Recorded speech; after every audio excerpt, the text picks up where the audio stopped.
গোলপাতা, এর বিজ্ঞানসম্মত নাম হলো নাইপা ফ্রুটিক্যান্স। গোলপাতার ফল হচ্ছে গোল, এই যে দেখা যাচ্ছে। গোলপাতার ডাল বা পাতা হলো একেবারে নারকেল গাছের মতো দেখতে। এই গাছের গোড়া থেকে নারকেল গাছের মতো ডাল বা পাতা বের হয়। তবে এর নাম গোলপাতা গাছ হয়েছে ফলের আকৃতি অনুসারে, কারণ ফলটি পুরোপুরি গোলাকার এবং আকারে এটি অনেক বড় হয়। এক একটি ফল একটি বড় কিং সাইজের ডাবের চেয়েও বড় হয় বা ছোটখাটো কুমড়োর মতো সাইজ হয়ে থাকে। এই গাছ সুন্দরবনেই বেশি দেখা যায়। এই ফলের ভিতর আবার এক প্রকার সাদা শাঁস হয়, সেই শাঁস বের করে অনেকে আবার পানীয় বানিয়ে খান। গোলপাতা ফরেস্ট নামক যে জায়গাটিতে দাঁড়িয়ে আপনাদেরকে এই ভিডিও দেখাচ্ছি সেটা কিন্তু সুন্দরবনে নয়, তবে এক অর্থে সুন্দরবন তো বটেই। জায়গাটার নাম মিনি সুন্দরবন এবং সেটি টাকিতে অবস্থিত। আজকে আমরা আপনাদেরকে টাকির এই মিনি সুন্দরবন এলাকা ঘুরে দেখাবো। আপনারা আমাদের সঙ্গে থাকুন এবং ভিডিওটা শেষ পর্যন্ত দেখতে থাকুন। টাকিতে ইছামতি নদীর তীরে এই মিনি সুন্দরবন অবস্থিত। সেখানেই আছে এই গোলপাতা ফরেস্ট। গোলপাতা ছাড়াও এখানে অন্যান্য আরো অনেক ম্যানগ্রোভ অরণ্যের বৃক্ষ দেখতে পাবেন।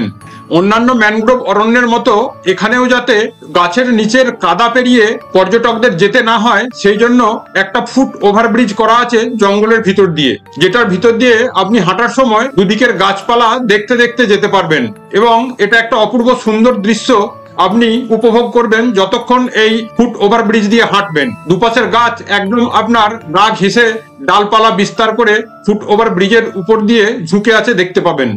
এই জায়গায় এসে ফুট ওভারব্রিজটি দুদিকে ভাগ হয়ে গেছে। বাঁ দিকে গেলে দেখতে পাবেন ইছামতি নদী এবং ওপারে বাংলাদেশের দৃশ্য, আর ডান দিক ধরে হেঁটে গেলে পৌঁছে যাবেন একটি সুন্দর টাওয়ারে। সেই টাওয়ারে উঠলে সমগ্র মিনি সুন্দরবন একবারে পাখির চোখের মতন সামনে ভেসে উঠবে। খুব সুন্দর এবং দুর্দান্ত দৃশ্য।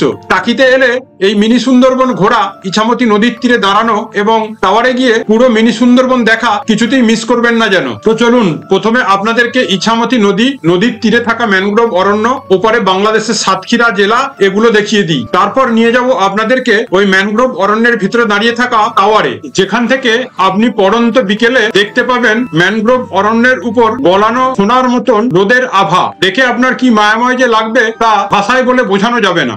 তবে রাস্তাটা বেশ দীর্ঘ, কিন্তু হাঁটতে আপনার ক্লান্তি বোধ হবে না, বরং আপনি মজাই পাবেন। মনে হবে এই পথ যেন শেষ না হয়। তবে এই জায়গায় যেতে গেলে আপনাকে একটা নাগরিক পরিচয়পত্র সাথে করে নিয়ে যেতে হবে।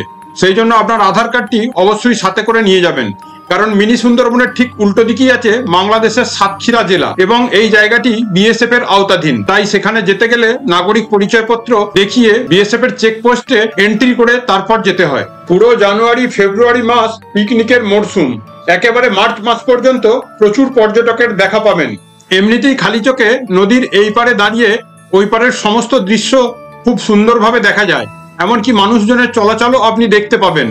তবুও দেখবেন দু একজন সেখানে বাইনোকুলার নিয়ে দাঁড়িয়ে আছে। 10 টাকা করে ভাড়ায় তারা বাইনোকুলার দিয়ে থাকে পর্যটকদের।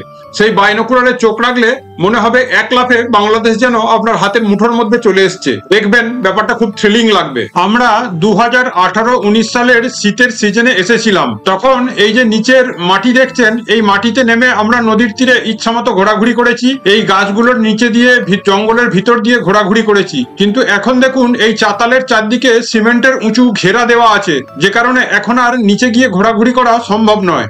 এই ইছামতি নদীর তীরে এসে দাঁড়িয়েছি।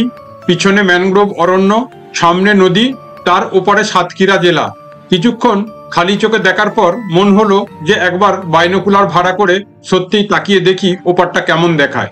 এক এক করে আমরা দুজনে দেখলাম, সত্যিই কি অপূর্ব সুন্দর দৃশ্য। নদী তীরের দৃশ্য দেখা শেষ করে আবার ফিরে গেলাম সেই বাইফার্কেশন পয়েন্টে।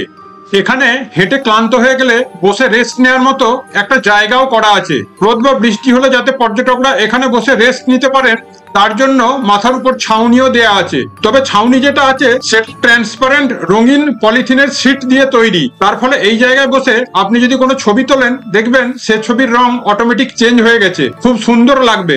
একবার এক্সপেরিমেন্ট করে দেখতে পারেন। যাই হোক, তারপর আমরা ধরলাম টাওয়ারের দিকে যাওয়ার রাস্তা। কিছুটা হেঁটে যাওয়ার পর পৌঁছে গেলাম টাওয়ারে। আর টাওয়ারে উঠতেই সে কি দৃশ্য! আর টাওয়ারে উঠতেই চোখের সামনে ভেসে উঠলো আদিগন্ত বিস্তৃত ম্যানগ্রোভ অরণ্য। সত্যি কি সুন্দর দৃশ্য, একবার দেখলে সারা জীবন ভুলতে পারবেন না। টাওয়ারের নিচে খুব কাছ থেকে দাঁড়িয়ে দেখতে পেলাম ঘন ম্যানগ্রোভ অরণ্য।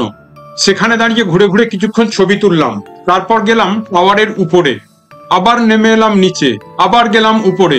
দেখে যেন মনের আশ মিটছিল না। এই বারবার ওঠানামা আর ছবি ভিডিও তোলাতুলি করতে করতে দেখতে এলাম একসময় রোদ ঢলে এসেছে। পরন্ত রোদের আলোয় ওই ম্যানগ্রোভ অরণ্য টাওয়ারের মাথা থেকে দাঁড়িয়ে কি সুন্দর যে লাগছিল তা বলে বোঝানো যাবে না। আপনারা নিজেরাই একবার দেখুন, আর একবার করে অবশ্যই তাকিয়ে আসুন এবং ঘুরে যান এই মিনি সুন্দরবনে। এই দেখো,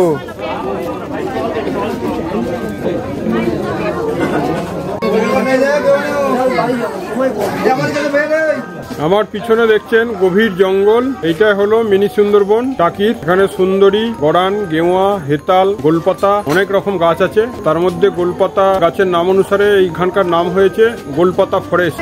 আপনারা টাকি এলে অবশ্যই মিনি সুন্দরবনে আসবেন। বন্ধুরা, ভিডিওটি কেমন লাগলো কমেন্ট করে জানাবেন, আর যদি ভালো লেগে থাকে তাহলে একটি লাইক অবশ্যই দেবেন। আর আমাদের চ্যানেলে নতুন হয়ে থাকলে চ্যানেলটি সাবস্ক্রাইব করে পাশে থাকতে অনুরোধ জানাই। इस वीडियो को लाइक करें, हमारे चैनल को सब्सक्राइब करें और बेल आइकन जरूर प्रेस करें हमारी न्यू वीडियो सबसे पहले देखने के लिए। सब्सक्राइब करने के बाद ना घंटी बजा देना, ताकि मैं जब भी कोई नया वीडियो अपलोड करूं तो तुम्हारी फोन की भी घंटी बजे। दोस्तों, ये वीडियो